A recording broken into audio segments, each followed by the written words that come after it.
Welcome welcome welcome. एक बार फिर से आप लोगों का स्वागत है आपके अपने show Dan and English words gimmick episode 52 में। चलिए आज का नया दिन और आज का सिचुएशन ये रहा। Hello, my dear friend. Dan English is always not for wrong, not for right, not far off, not far short. Dan English has come amidst you all for making you free from doubt. Today's plot, profligate habits sometimes put you in profound, miserable quagmire.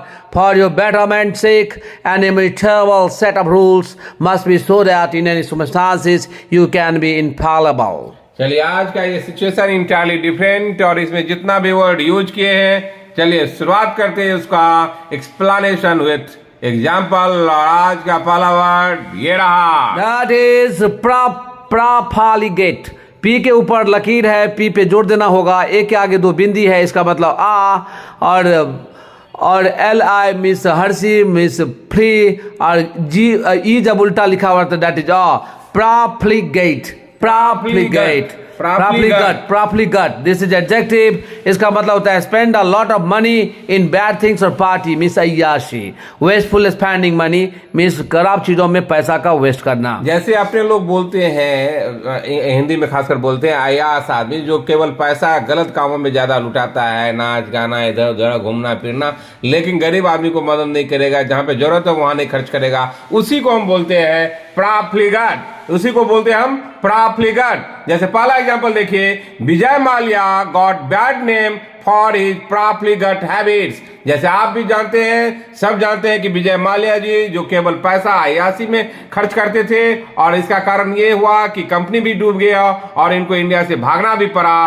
तो इसलिए मैं बोला कि Vijay Mallya got bad name for his profligate habits. And second example of this adjective, Modi ji was accused of being profligate in point of opposition. ये विरोधी दलों का मानना है कि मोदी जी खास करके गलत तो नहीं मैं बोलूंगा कि दिखावे में ज्यादा पैसा खर्च करते हैं। जैसे मैं एग्जांपल दे रहा हूं, मान लीजिए जैसे इलेक्शन का ही जब ये कैंपेन होता है उसमें बहुत पैसा खर्च करते हैं, वह फॉरेन ज्यादा जाते हैं, उसमें ज्यादा पैसा खर्च करते हैं। जैसे जीएसटी, आप याद कीजिए जिस समय जीएसटी लागू हुआ था उस रात में पूरा ग्रांड समारोह किया गया था। तो ऐसा छोटा छोटा चीज को जो कि देश की उन्नति के लिए है, लेकिन अपोजिशन का ये कहना है कि ये बेफजूल खर्चा है जो कि रियल में नहीं होना चाहिए। तो बेफजूल जो खर्चा होगा उसको ही हम बोलेंगे प्रॉफलिगेट। एंड थर्ड एग्जांपल देखिए, in our point of view of being profligate is not good at all. जैसे हम लोग के दृष्टिकोण से कि आप बेफजूल खर्चा नहीं करना चाहिए, वो आपके लिए अच्छा नहीं है। आपको पैसा सेव कीजिए, अच्छे काम में लगाइए, इसका आप यूज कीजिए प्रॉफलिगेट। Second word of this show that is profound. Profound देखिए ई जब उल्टा लिखा हुआ रहता है दैट इज ऐप के ऊपर लकीर है, मतलब ऐप पे जोड़ देना होगा। अब फ नहीं बोलिएगा, फ और ए यू जब होता है अब होता है तो profound। This is adjective. इसका मतलब होता है स्ट्रांगली फीलिंग और इन एन एक्सट्रीम वे, बहुत ज्यादा, अत्यंत। जो अति माने जो आपका फीलिंग है, जो किसी के प्रति आकर्षण हो या कोई बहुत ही चीज को आप आकर्षण करते हैं, बहुत ही अच्छे वे में उसको लेते हैं, तो स्ट्रॉन्ग फीलिंग जो होता है उसी को हम बोलते हैं प्रॉफाउंड। जैसे पहला एग्जांपल देखिए, प्रॉफाउंड changes came in the life of Muslim women just after removal of triple तलाक। जैसे आप भी जानते हैं कि जबकि मोदी गवर्नमेंट के द्वारा जब ट्रिपल तलाक हटाया गया तो सबसे ज्यादा बेनिफिट किसी को भी हुआ होगा तो ये हम लोग के मुस्लिम भाई बहन को ही हुआ होगा। तो इसलिए मैं बोला उनको बहुत ज्यादा खुशी हुआ, बहुत ही स्ट्रॉन्ग फीलिंग आया उनका कि यह हम लोग इससे निजात पा गए। इसलिए मैं बोला profound changes came in the life of Muslim women just after removal of triple तलाक। And second example of this profound, hearing the news of Bharat Ratna Atal Bihari Vajpayee's death, almost all Indians became profound sad. जैसे देखिए, जैसे आप जानते हैं कि जब ये न्यूज आया था कि भारत रत्न अटल बिहारी वाजपेयी जी का देहांत हो चुका है तो सब बहुत ही गमगीन हो गया था, बहुत ही दुख से भर गया था। इसलिए मैं बोला कि hearing the news of Bharat Ratna Atal Bihari Vajpayee's death almost all Indians became profound sad। और आज का थर्ड वर्ड ये रहा, that is miserable. Miserable, miserable पढ़ते हैं, एम के ऊपर लकीर है, इसका मतलब एम पे जोर देना होगा। जेड मिस हो गया ज, मतलब टंग को नीचे वाले दांत के पीछे चिपका के घर्षण के साथ हवा के साथ निकालिए तो ज क्या पढ़ेंगे, ज मिजरेबल। और ई जब उल्टा लिखा हुआ रहता है दैट इज अ, और ई के चिपक के देखिए एक लकीर है दैट इज र, तो देखिए क्या पढ़ेंगे, miserable. Miserable this is adjective. Means होता है अनहैप्पी सिचुएशन या वेरी अनहैप्पी। जब आप बहुत दुखी रहते हैं, जब खराब स्थिति जो रहता है, बहुत नाखुश जब रहते हैं, उसी को हम बोलते हैं मिजरेबल। जैसे पहला एग्जांपल देखिए, the Congress party is in miserable condition. जैसे आप जानते हैं कि कांग्रेस पार्टी अभी खास करके बहुत ही खराब दौर से गुजर रहा है, बहुत ही नाखुशी के दौर से गुजर रहा है, क्योंकि एक जमाने में कांग्रेस पार्टी जो कि लगातार इंडिया को सर्व करते आया, केंद्र में रहा, लेकिन आज उनके हाशिए पे होने के कारण बहुत ही नाखुश में है। इसलिए मैं बोला the Congress party is in miserable condition nowadays. And second example देखिए, Nowadays the condition of opposition is miserable.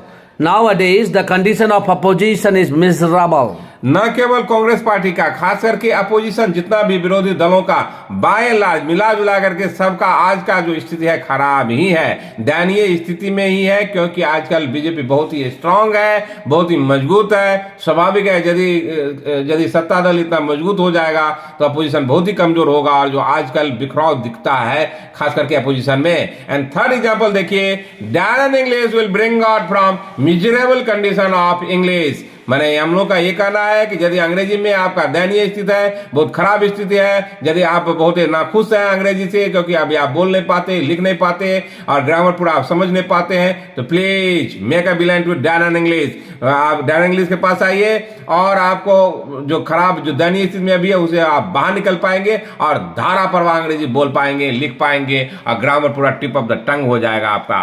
Next word of this show that is quagmire. Quagmire this is a noun, इसका मतलब होता है सॉफ्ट एरिया, वेट एरिया या bad situation, danger situation, जिसको हम हिंदी में बोलते हैं दलदल या खराब स्थिति, कठिन परिस्थिति में। देखिए सिचुएशन के अनुसार इसको यूज कीजिए, या जब आप किसी दलदल में फंस जाते हैं जहां पे थोड़ा पानी जमा रहता है और नीचे दलदल रहता है, उसको भी हम बोलेंगे क्वैगमायर। और यदि आप किसी खराब स्थिति में है तो उसको भी बोलेंगे हम बैड सिचुएशन या डेंजरस, उसी को बोलते हैं हम क्वैगमायर। जैसे आप एग्जांपल से क्लियर कीजिए, पहला example, an elephant went to drink water and stuck into quagmire. मैंने एक हाथी जो कि पानी पीने के लिए गया, किसी तालाब के किनारे गया होगा या नदी के किनारे गया। देख ये क्यू है, एक होता है के से क और क्यू से होता है क। क्या बोले, टंग के पीछे वाले भाग को ऊपर उठाइए और कोशिश कीजिए ऊपर चिपका के तब आवाज निकले, क्वैगमायर। क्वैगमायर, इसको बोलिए क्वैगमायर। तो ये एलिफेंट वहां पानी पीने गया लेकिन वो दलदल में फंस गया, उसी को हम इस ढंग से यूज करके दिखाया। और second example is, if you are in English related quagmire, please come out from your house and spend a week, a month with Danan English। हम लोग का ये कहना है कि अंग्रेज से रिलेटेड यदि आप कोई भी बहुत ही आपका बैड सिचुएशन है, आप नहीं समझ पा रहे हैं, न लिखने में न बोलने में हो रहा है, तो प्लीज डैन इंग्लिश के पास आइए, कम से कम यहाँ पे एक सप्ताह या महीना भर बिताइए।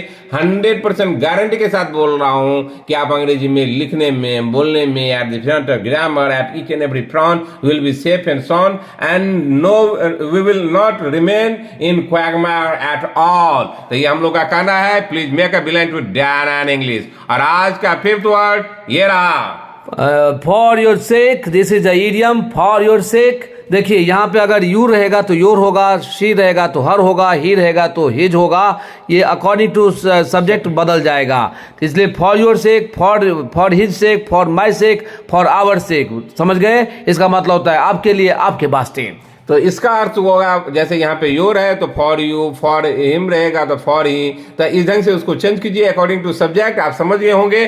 पहला एग्जांपल देखिए, मोदी गवर्नमेंट टू के सेवरल स्टेप फॉर आवर सेक। जैसे आप जानते हैं कि मोदी गवर्नमेंट बहुत सारे पहल किए हैं, बहुत ज़्यादा कोशिश की है, बहुत ज़्यादा स्टेप लिए हैं अपने लोगों की अच्छाई के लिए। इसलिए मैं कहना चाहा, एग्जाम्पल में दिया, Modi government took several steps for our sake. And second example is, For your sake, Dan English has come along with its world's gimmick amidst you all. जैसे आप जानते हैं कि आप लोगों के लिए ही, कि खास करके आप इंग्लिश से रिलेटेड कोई प्रॉब्लम नहीं हो, खास करके वर्ड का, वोकैब का, इडियम्स का, फ्रेजेज का, इसके लिए हम लोग खास करके वर्ड्स गिमिक का शो लेकर के आए आप लोगों के बीच, जिससे कि आप अंग्रेजी में दक्षता पा सके और एक्सपर्ट हो सके। And third example is, bulldozer Baba Yogi ji has started demolishing goondas house for sake of making a lesson taught. जैसे आप जानते हैं कि जिनको बुलडोजर बाबा के नाम से जाना जाता है, योगी आदित्यनाथ जी को, जो कि यूपी के चीफ मिनिस्टर है, करंट चीफ मिनिस्टर,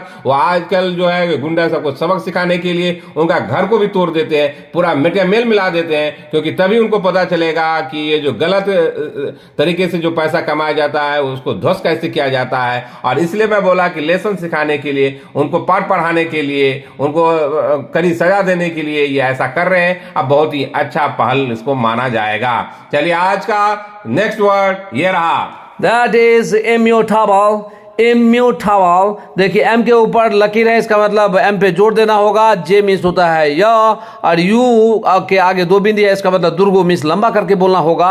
और E जब उल्टा लिखा हुआ रहता है, that is अ, तो क्या पढ़ेंगे? Immutable. Immutable, That is adjective, इसका मतलब होता है unable to change. माने जिसको आप चेंज नहीं कर सकते हैं तो उसी को हम बोलेंगे इम्यूटेबल। That is unchangeable. जिसी को बोलते हैं अनचेंजेबल, जो अनेबल टू चेंज। जैसे पहला एग्जांपल देखिए, an immutable action you will have to take for learning English. मान लीजिए अंग्रेजी में जो आपको जो दिखते हैं उसको खत्म करने के लिए आपको ऐसा डिसीजन लेना पड़ेगा, हार्ड डिसीजन लेना पड़ेगा, जो कि आप वैसे आदमी को क्या होता है कि सीखने का चाहत रहता है, जो आप जब इग्नोरेंट है, अनभिज्ञ है, उसको खत्म करने का चाहत रहता है, लेकिन वो अपने को चेंज नहीं कर पाता है और कोई डिसीजन अभी लिया फिर 2 दिन में उसको चेंज कर देता है। ये नहीं चाहिए। आपका दृढ़ प्रतिज्ञ होना बहुत जरूरी है, जिसको हम बोलेंगे दृढ़ प्रतिज्ञ, अनेबल टू चेंज। ऐसा एक्शन आपको लेना पड़ेगा अंग्रेजी से रिलेटेड। यदि अंग्रेजी सीखना चाहते हैं तो दृढ़ प्रतिज्ञ होइए और डिसीजन लीजिए। And second example is An immutable rule.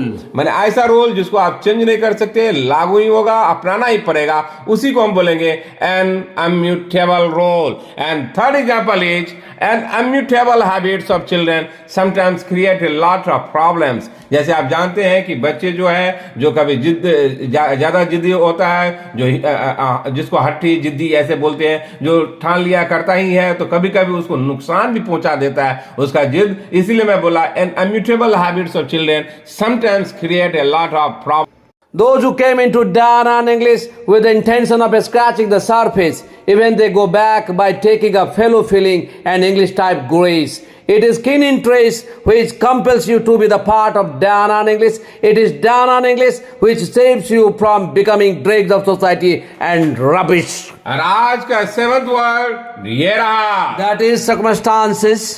देखिए सर्कमस्टांस ये फ्रेज है, इसका अर्थ 2 तरह का होता है। जैसे देखिए, हाउ मच मनी समवन है, ये अमाउंट ऑफ मनी, जो पैसे के संदर्भ में जब आता है उसको भी बोलेंगे सर्कमस्टांसेस। किसको कितना पैसा नहीं है या कितना आप पैसा रखते हैं या आपके पास है, उसको बोलेंगे सर्कमस्टांसेस। और जब सेकंड्स होगा, जिसको हम ज्यादातर जानते हैं, फैक्ट्स, इवेंट या सिचुएशन, जो हालात जो जिसको बोलते हैं, ये हम लोग ज्यादा जानते हैं, लेकिन ये पहला वर्ड हम लोग नहीं जानते थे। शायद 95% आदमी हम लोग इससे अवगत नहीं है, इसलिए मैं पहला दिया, how much money someone has या अमाउंट ऑफ मनी। इसका एग्जांपल से क्लियर कीजिए। पहला example is, Sahara Shri Subrata Roy said he will repay the money when his financial circumstances improve। जैसे ये बोले, आप जानते ही होंगे सुब्रत राय सहारा जी को, जो सहारा के प्रमुख हैं, जो कि वो बोले बहुत ही फाइनेंशियली खराब सिचुएशन में आ गए थे, उनको बहुत ज्यादा दिक्कत हो गया था। वो बोले कि जब मेरा फाइनेंशियली कंडीशन ठीक होगा, जब पैसा मेरे पास आएगा, तब मैं जितना का भी पैसा हमारे पास बाकी है सबको मैं लौटा दूंगा, जो भी होगा उसके अनुसार मैं लौटा दूंगा। तो यही करना है। इस समय मैं यूज किया सर्कमस्टांसेस को मनी के रिलेटेड में। एंड सेकंड अर्थ देखिए आप, On the spot, not any suspicious circumstances found against him. तो मान लीजिए उस समय पे उनके अगेंस्ट में कोई भी ज्यादा उस समय कुछ मिला नहीं, साक्ष्य नहीं मिला, तो उसको हम बोलेंगे on the spot any suspicious circumstances found against him. Second example is many strong circumstances were found which will solve this scandal. मैंने जो स्कैंडल जो हुआ था उसके अगेंस्ट में बहुत सारा फैक्ट्स अभी मुझे मिल गया है, उनको मिल गया है, जिसको सॉल्व करने में बहुत आसान हो जाएगा। यही मेरा कहना था। Many strong circumstances were found which will solve this scandal. आप इसको ध्यान दीजिए, ये फैक्ट्स के रूप में भी यूज होता है, इवेंट्स के रूप में भी हो जाता है और सिचुएशन के रूप में भी होता है, और जब आपके पैसे के रूप में होगा तो भी यूज होगा। इंटायरली डिफरेंट यूजेज है। इस पे गौर फरमाइए, इस पे वर्क कीजिए और अपना सिचुएशन में इसको डालिए। और आज का 8th वर्ड ये रहा, That is infallible. Infallible. देखिए ऐप के ऊपर लकीर है, इसका मतलब पे जोर देना होगा। ए जब साथ में आता है दैट इज ए, और ई जब उल्टा लिखा होता है दैट इज अ, और बी के आगे देखिए ई उल्टा लिखा होता है वो भी अ हो गया, तो पढ़ेंगे infallible. Infallible. ये एडजेक्टिव है, इसका मतलब होता है एक्यूरेट, एग्जैक्ट, एकदम सही जिसको बोलेंगे, एकदम सही जो होगा, या जो आप कुछ आंसर देखते हैं सही सटीक जो आंसर होगा, दैट इज इनफैलेबल। इससे पहले हम लोग बहुत हल्का वर्ड यूज करते थे। मेरे दोस्त आज से यूज कीजिए इनफैलेबल। एंड पहला एग्जांपल देखिए, infallible way of teaching style of Dan English most of the students like profusely. जैसे मैं पहले बताया कि डैन इंग्लिश का मेथोडोलॉजी इंटायरली डिफरेंट है, क्योंकि हम लोग किसी भी भीड़ को नहीं फॉलो करते हैं, किसी का रूल फॉलो नहीं करते हैं, अपना यूनिक स्टाइल से पढ़ाते हैं। यही तो कारण है कि 10 दिन में आदमी धाराधर धारा प्रवाह अंग्रेजी लिखना बोलना ग्रामर पूरा टिप ऑफ द टंग हो जाता है। इसलिए मैं बोला कि हम लोग का ये जो सटीक तरीका है, जो अलग अंदाज जो है, सही तरीका से बहुत ही आदमी लाभान्वित हो रहा है। यही मैं कहना चाहे एग्जाम्पल से। And second example is even the experts are not infallible. मैं ये बोला, कभी कभी हम लोग ये जानते हैं कि जो एक्सपर्ट बोल दिया वो लक्ष्मण रेखा है, जो एकदम सही है, ये गलत हो ही नहीं सकता। लेकिन भाई मेरे दोस्त, ये ऐसा नहीं होता है, वो भी पूरा एक्यूरेट नहीं रहते हैं, कभी कभी वो भी गलत होते हैं, उसमें भी आप गौर फरमाइए। और third example is an infallible remedy for poor was taken by our lovable and honourable prime minister. जैसे आप जानते हैं कि पुअर को, माने जो गरीबी रेखा से जो नीचे है, जो गरीबी तबके का आदमी है, उसको बाहर निकालने के लिए, उनको मुहैया सुविधा करने के लिए, उनको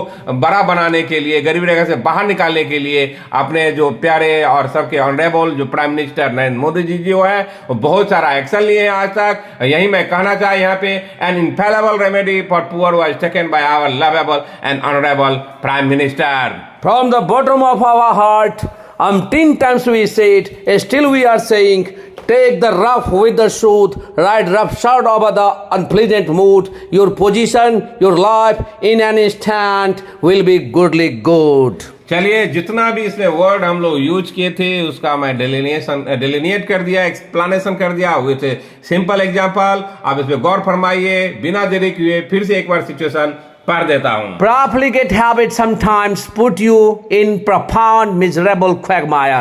For your betterment's sake, an immutable set of rules must be so that in any circumstances you can be infallible. चलिए, अब तब तक इस पे वर्क कीजिए, और यदि आपको ये अच्छा लगता हो please like it, subscribe it and share it. तब तक के लिए बाय बाय।